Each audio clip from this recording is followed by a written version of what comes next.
What's up, everybody, and welcome to my TNA IMPACT Wrestling review. And before I say anything in this review, and it's best to address this now, as we all know, in the wrestling world, that tragedies happen, and just send my condolences to Jim Ross. Unfortunately, he lost his wife in I believe it was a car accident this week. She was riding her Vespa, I believe that is a motorbike, and she was hit by a car. I believe the driver was 17 years old, and she suffered multiple skull fractures. And the rest is on from there. They tried to save her. Doctors did all what they could, but unfortunately, they lost her. And it's very, really sad what happened to JR. Like literally, mostly a lot of the wrestling world community, other promotions, wrestlers have pretty much sent their condolences to him. Wish him all the best, because y'all know he's going through a hard, very devastating time right now. So, see, if you're a real wrestling fan, man, show JR some love, man, because he really needs it right now and stuff. So, yeah, my condolences to Jim Ross, and losing his wife Jan. It's very sad what happened, and it's a damn shame, it really is. But as we kick off the show, Davey Richards, the Lone Wolf, and Angelina Love went against Suicide, which I still don't know why they have Suicide, which was a pretty good match, even though I thought this would have been a squash. Suicide, I guess whoever they had to play Suicide this time is doing a lot of high flying stuff. But Davey Richards was going to kick to the head. After that, Richards and Angelina Love are going to start hanging out in the ring again. So at least they're trying to keep the Wolves away from each other for a minute until they were kind of rushing it, if you ask me. So at least they kind of let them establish themselves. LAX video was playing as they were somewhere in LA listening to, I don't know if it was more MC Ren or not. And Conan talked about Tijuana and talked about these Impact practice across the border. Tried to take his belts because I was here years ago. We're going to take those belts and we're going to defend wherever we want. Conan kind of brought a little bit of that Lucha Underground feeling like that, because almost with the cinematics and stuff, that's how it felt like. Where, this is a new LAX now, so it's different. It's kind of odd to see, even Conan here right now, because TNA has been doing a lot of partnerships with promotions from Pro Wrestling Noah, Crash Lucha, which is Conan's thing, and AAA and AAA Mexico, which I believe does make Lucha Underground. They have beef with Conan right now, so we'll see how that goes.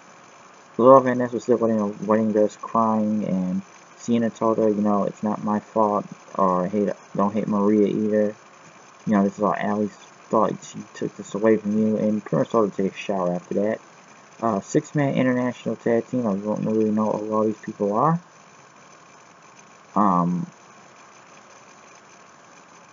Idris Abraham, followed by and Mario Baraka, which both of those guys, I believe, the Monster Factory Tag Team Champions right now. Winning against Mahabali Shira, Garza Jr. and Laredo Kid. I am beginning to be a fan of Garza Jr. and Laredo Kid. I am liking that. They are impressive. Followed by, I almost pretty much kind of looked like Yokozuna out there. It was kind of moving really good. But Mahabali Shira got the win with the Sky High, and Shira's still not really that good in the beginning. He's still green. So, I don't know. He was able to win the match, but he only really did 2 moves. DK went against Reno Scum, which I thought this match was good. And I know they want to put new talent, get them over and everything, but don't have Decay lose to them, okay? Reno Scum, yeah, they say oi, oi, oi, oi, oi a lot, and they had a match. I don't know that much about them. I know they have some tag titles in Vegas and stuff, so we'll have to find out and see, but don't do it at the expense of Decay, because Decay has done a lot to where they are. They're still a strong act. We know what they did with the Hardys and everything, so don't waste Decay like that and do that. Eli Drake and Tyrus came out because Eli Drake was getting ready to fight for the TNA Impact Grand Championship.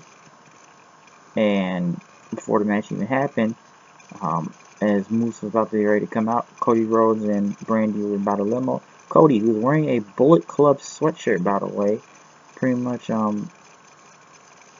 told his wife, he wasn't gonna do anything stupid, and Cody pretty much put his hood up and grabbed the chair and hit Moose from behind with it up to the entrance and hit him with a crossroads on the ramp. Then, as Brandy did not like what was going on, Cody Rhodes pretty much looked at the Impact Grand Championship belt and left Moose right there and on the ground after he hit with a crossroads. But I gotta see a little bit of that Bullet Club right there.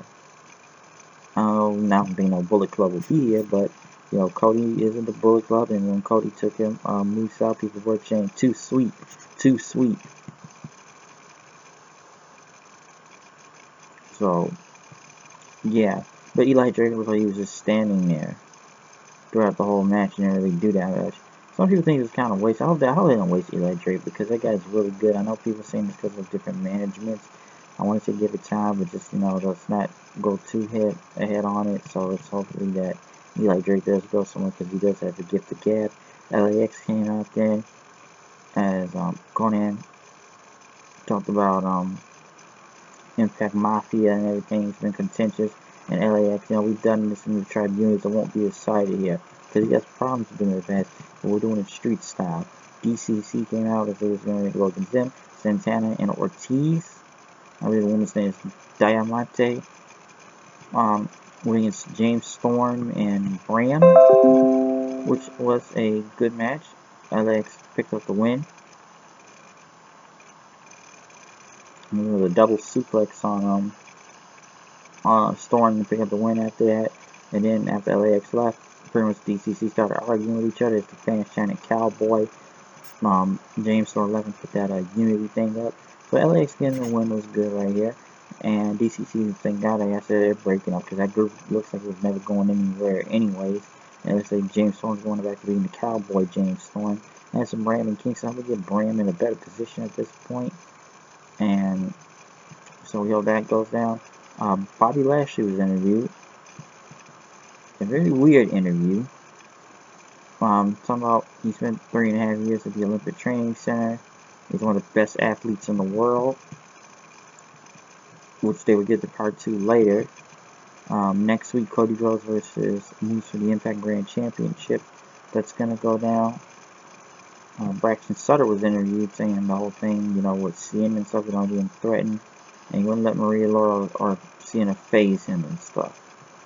Rebel returned. When against ODB returned. That's 2 returns right there.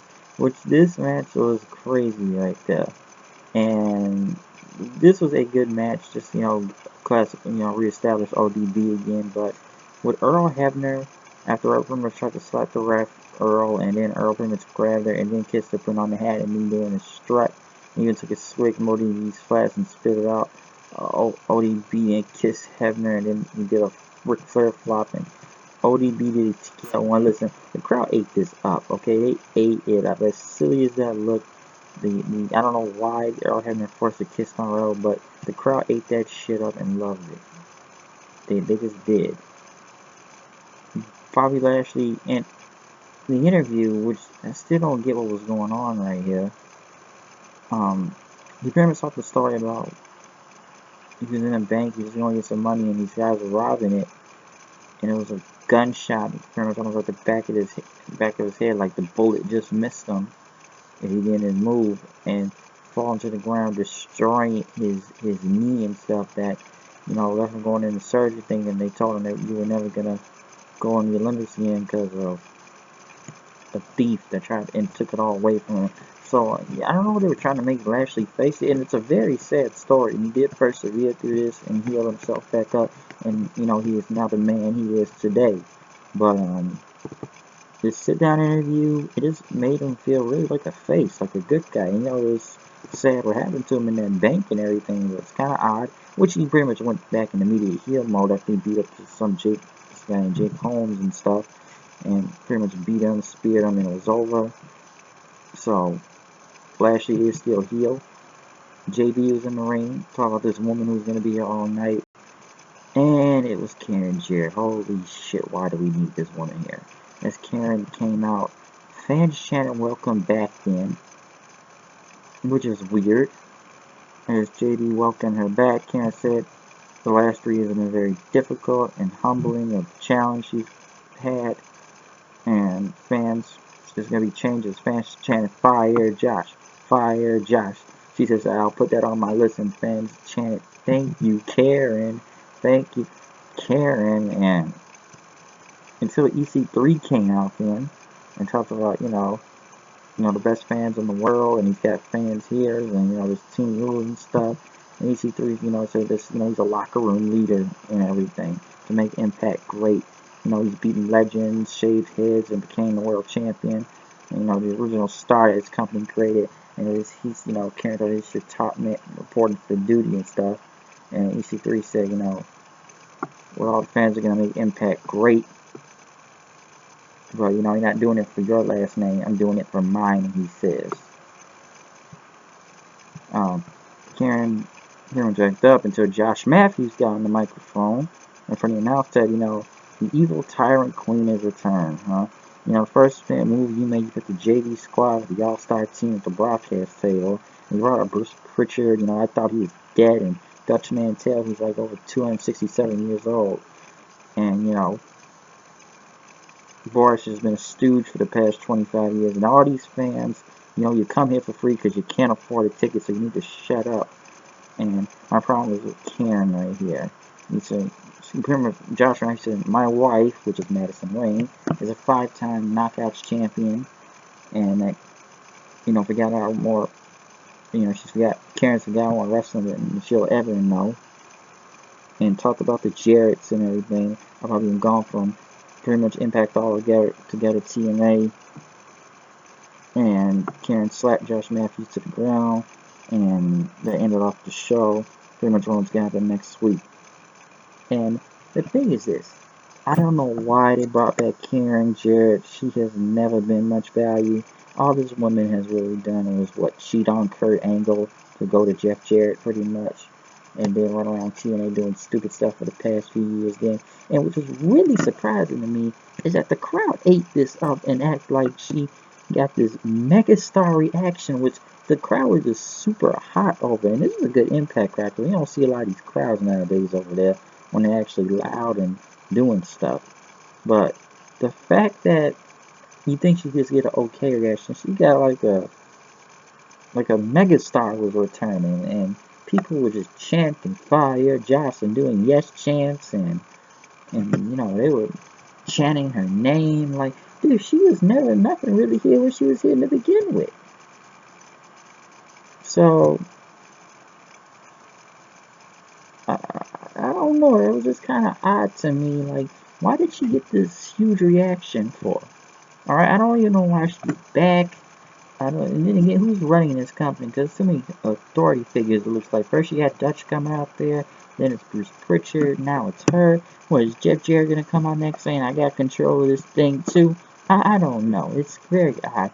And I could go back to the whole, I don't even want to speak on no Hardy case. This whole thing is just getting confusing between both sides, and I don't know. It's really sad what's going on, and I really wish TNA would just drop this whole thing. Just let the Hardys do their thing. If y'all wanted if you wanted the Broken Universe that badly, why don't you just rehire them and give them a better contract, and then everybody can go on about their day, and the show would be great. Now you have people fighting over stuff that's on YouTube and T-shirts, and it's fucking ridiculous, and it's sad. It's really sad.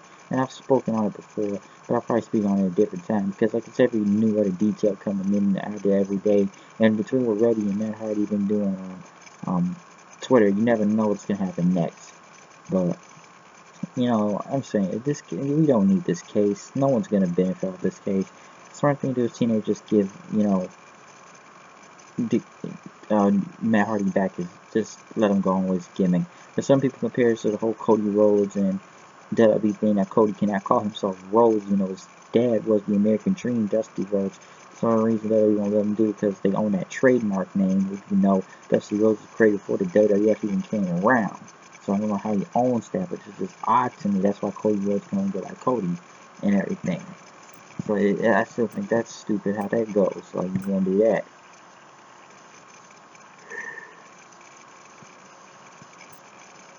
Yeah. So it's just really odd situation what's going on right there. But I'm out of here. I'll see you guys later. Check out my reviews, reactions, everything. TNA, Raw, SmackDown, whatever. Pay-per-views coming out. We got Mania next week. We'll see what goes down. I'm out of here. Peace.